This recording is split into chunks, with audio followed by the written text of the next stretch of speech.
Listen carefully. What I'm about to tell you happened because someone crossed a line that should never be crossed. They attacked our dignity. They attacked our heritage. They called our homeland backward. I am Captain Ibrahim Traoré, President of Burkina Faso. I have fought battles to protect this continent. I have stood against enemies who want to see us fail. But nothing prepared me for what I heard that morning. Nothing made my blood burn like the words that came from someone who should have known better. When you insult Africa, you insult me. When you call our nations backward, you declare war on our pride. And I do not back down from fights that matter. I was in my command center in Ouagadougou, planning operations for our nation's security. My communications officer rushed in. His face showed anger and shock. "Captain," he said, "we have a problem, a big one." He showed me his screen. What I saw made me stand up from my chair. My fists clenched tight. There she stood, Kemi Badenoch, born to Nigerian parents, standing in London like she owned the place. Her words cut deep. "I am not Nigerian. I was born in the UK. I serve the UK, and my home is England." Then came the attack that made my jaw tight. People keep asking me about my roots. I say, I left Nigeria behind. It's a poor, backward country. We must stop romanticizing it. Right then, I felt what every African parent feels when their child denies them. I felt what every soldier feels when someone attacks their homeland. This was not just words. This was war against our identity. My phone started buzzing. Calls from Lagos, Accra, Nairobi, Kinshasa. The video had spread like fire across our continent. Our people were angry. Our youth were crying. Mothers were asking how someone could hate where they came from so much. Everyone was looking for someone to fight back, someone to defend us. I made my choice right there. "Get me a direct line to this woman," I ordered my team. No diplomats, no advisors, just her and me. My staff looked worried. "Captain, this could cause serious problems." I looked them in the eyes and said, "Some fights are worth the trouble." 24 hours later, the line connected. I'll never forget the sound of her voice when she picked up. Casual, almost dismissive. "Ah, President of Burkina Faso," she said lightly. "This is quite a surprise." She had no idea what was coming. My voice came through cold and direct. I had practiced these words, but they came from the deepest part of my soul. "Don't worry. I'm not calling as a politician. I'm calling as an African." The silence that followed told me everything I needed to know. She wasn't prepared for this conversation. "You say you are not Nigerian," I continued, and now every word was measured, deliberate. "Then let me remind you of what you seem to have forgotten. What happened next was not planned. It came from years of research, years of understanding our shared history, years of knowing that every African story matters. I began to recount her story in detail, piece by piece, like a puzzle she had tried to scatter, but I had carefully reassembled. "Your mother," I said, "was 8 months pregnant in Lagos when she boarded that flight to London, just before Margaret Thatcher pushed for new immigration laws to end birthright citizenship. You were born in Wimbledon, just in time." The silence on the other end was deafening.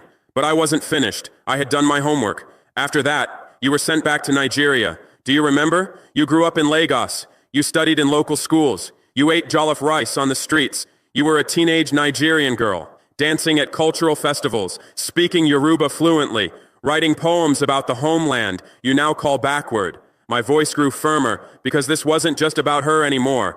This was about every African child listening. "So when you call Nigeria a backward country, you are not just insulting your own blood. You are insulting millions who fight every day to build something better with fewer resources than you ever had. You are insulting the nurse who wiped your nose when you had malaria, the teacher who taught you mathematics with chalk in one hand and a baby on her back." She tried to interrupt, her voice sharp now, defensive. I was taken there. I didn't choose. That's when I knew I had her. "No," I said, "but you chose to erase it. And that's worse." What I didn't expect was how quickly that conversation would leak. Within hours, Burkina Faso state media had obtained the full recording. Not just highlights, the entire 12-minute conversation. And let me tell you, when 12 minutes of raw, unfiltered truth hits the internet, the world stops and listens. Nigerian youth shared it with a mixture of pride and anger I had never seen before. Across West Africa, the hashtag was simple but powerful. Traoré spoke for us. But what moved me most were the messages from young Africans in London, in Paris, in New York, saying, "Thank you for saying what we couldn't." The full recording revealed something even more powerful than our initial exchange. It showed a conversation between two worldviews, one rooted in shame, the other in unshakable pride. When she said, "Mr. President, I have worked hard to be where I am. I'm British. I don't owe Nigeria my success. I didn't raise my voice. I didn't need to." "No one is questioning your success," I replied, "but success does not require shame. It's one thing to call yourself British. It's another to spit on the land that gave you breath." Then I said something that came from the deepest well of my experience as a young African who had traveled the world but never forgotten home. "You said Nigeria is backward. Do you forget who wiped your nose as a child when you had malaria? A Nigerian nurse. Who taught you math in secondary school in Surulere? A Nigerian woman with chalk in one hand and a baby on her back." That's when something shifted in her voice. She snapped, "That's enough. You have no right to bring up my past. I serve my country. I am loyal to England." My reply came from a place of ice-cold clarity. "And yet it was Nigeria that held you when the UK ignored you, that nursed you when England would have forgotten you, that gave your mother refuge when she had nothing. Tell me then, who truly made you?" The backlash that followed was unlike anything I had anticipated. Clips of our conversation flooded Instagram and TikTok. Nigerian mothers wept on camera saying, "He spoke for us. She insulted all of us." African scholars from universities across the world weighed in. One Nigerian professor wrote words that still give me chills. "Kemi Badenoch's success is not the problem. Her denial is." Ibrahim Traoré reminded us that dignity is not optional. But what happened next showed me the true power of speaking truth. Outside Badenoch's constituency office in Essex, protesters gathered, Nigerians, Ghanaians, Kenyans, waving signs that read, "Proud to be African. We are not backward." Traoré told the truth. These weren't organized demonstrations. These were spontaneous expressions of a dignity that had been wounded and was now healing. The most humiliating moment for her came during a live BBC interview when the host asked directly, "Do you stand by your words that Nigeria is backward?" She hesitated, visibly shaken. I meant that the government has issues." The host pressed, "But you said the country is backward." I misspoke. Then came the question that silenced her completely. "Then why did the president of Burkina Faso feel the need to call you personally?" The silence that followed said everything. Even in Westminster, her colleagues began to whisper, "She messed up. She picked the wrong fight. That man embarrassed her without shouting once." But I wasn't done. When you defend dignity, you must be willing to go all the way. I made an announcement that shocked the diplomatic world. Kemi Badenoch is hereby banned from entering Burkina Faso until she issues a public apology to the people of Nigeria and the African continent. The world gasped. No African president had ever directly banned a UK political figure for disrespect before. But I had done it calmly, decisively. The headlines wrote themselves. Burkina Faso bans UK minister for insulting Africa. Ibrahim Traoré demands apology for Nigeria. The phone call that shook the diaspora. Inside 10 Downing Street, advisors were stunned. They had underestimated me. Many thought I was just another young African leader. Now they realized I was a voice millions were listening to, and not just in Burkina Faso. In Nigeria, the reaction was intense and beautiful. From radio stations in Abuja to classrooms in Port Harcourt, students and elders replayed our conversation. Young people who had once felt invisible now felt seen. One Nigerian student captured it perfectly on TikTok. "You can have two flags in your heart, but don't burn one to wave the other." Then something magical happened that I never expected. An old video of Kemi Badenoch from 2003 resurfaced, showing her speaking fluent Yoruba at a Lagos youth event, laughing, clapping, proud of her roots. The caption read, "So what changed?" The internet is unforgiving when it comes to hypocrisy, and this video became the evidence that her denial was a choice, not a truth. The UK government scrambled to handle what had become an international scandal. Quiet meetings were held between the Foreign Office and our diplomats. One insider leaked the conversation that revealed everything. "Is there any way to smooth this over?" "Only if Badenoch apologizes." "She won't." "Then Traoré won't back down." That same week, I made another speech that would define my presidency, this time in front of the Pan-African Youth Congress in Ouagadougou. Standing before thousands of young Africans, I said words that came from my soul. When someone denies their roots, they are not just turning their back on where they came from. They are spitting in the face of every child still living that reality. I continued, "To call Nigeria backward is to insult the strength of a mother cooking by candlelight to send her child to school. to insult Burkina Faso, Ghana, Kenya, the Congo, all of us who are building our nations with fire in our chests and hunger in our bones. The crowd erupted, tears flowed. Young Africans lifted signs, not backward, building. Africa is my honor. Thank you, Traoré. But then the unexpected happened. One of Badenoch's old classmates from Lagos, a woman named Adenola, came forward on national television with revelations that shook everyone. Kem and I used to write poems about Nigeria together. She once told me she would grow up to become the kind of leader who brings pride to Nigeria abroad. Then she left, she changed, and now she acts like we don't exist. Photos surfaced of Badenoch in school uniform, dancing at Nigerian Cultural Day celebrations. The internet flooded with these images, captioned, "You forgot us, but we remember you." Each photo was a nail in the coffin of her narrative. By the end of that week, Badenoch's team was in crisis mode. Members of parliament were distancing themselves, interviews were canceled, donors went quiet. She remained defiant in public, but behind closed doors, sources told me she was breaking.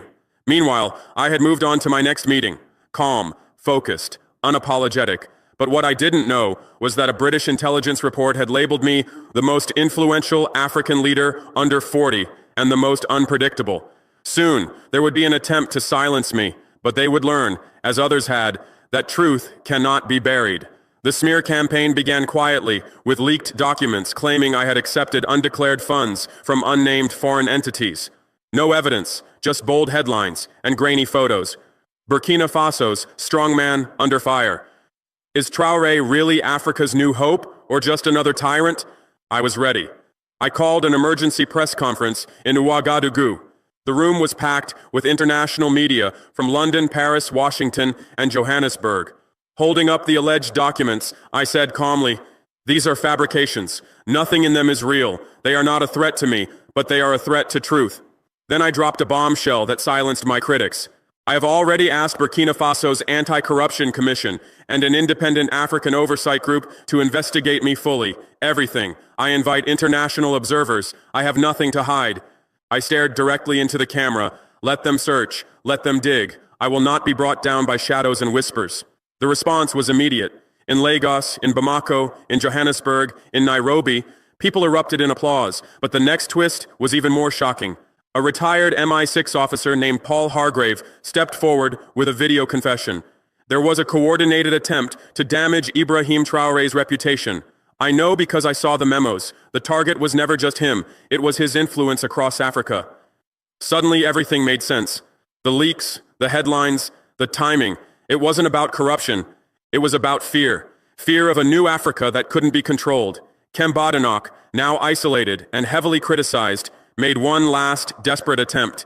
She requested a televised debate with me, thinking she could out-talk me, outclass me, outshine me. My response was a single sentence that trended for days. I do not debate truth. I stand in it. Meanwhile, France and the UK quietly began diplomatic talks, trying to contain the storm. Ambassadors pleaded with me behind closed doors. Please ease the rhetoric. You're making this bigger than it needs to be. My response was unwavering. I didn't start this, but I will finish it by reminding our people that we are not second class. We are not voiceless. We are not ashamed of who we are. Then came a moment that broke my heart and filled it with hope simultaneously. A 9-year-old Nigerian British girl named Amara sent me a handwritten letter that her mother posted on Twitter. Dear Mr. Traoré, my mom is Nigerian and my dad is from Ghana. Sometimes kids laugh at me in school and say Africa is poor and dirty, but when I watched your video, I cried. You made me feel proud to be African. Thank you. Love, Amara. I responded immediately with a video message that became my most personal moment in this entire saga. Amara, I am proud of you. One day when you speak, let the world listen. Never let anyone shame your roots. Your name is beautiful, your people are beautiful, and your voice matters. That video had over 50 million views in 3 days. What started as a confrontation had become a cultural earthquake, but the final moment, the one that silenced every critic, was still coming. Weeks after the global storm, something happened that froze the entire political world. The Nobel Peace Prize Committee announced its shortlist. Among the names were global humanitarians, doctors, climate activists, and then the name that sent shockwaves around the world. Captain Ibrahim Traoré for revitalizing African dignity and resisting neo-colonial manipulation through non-violent leadership.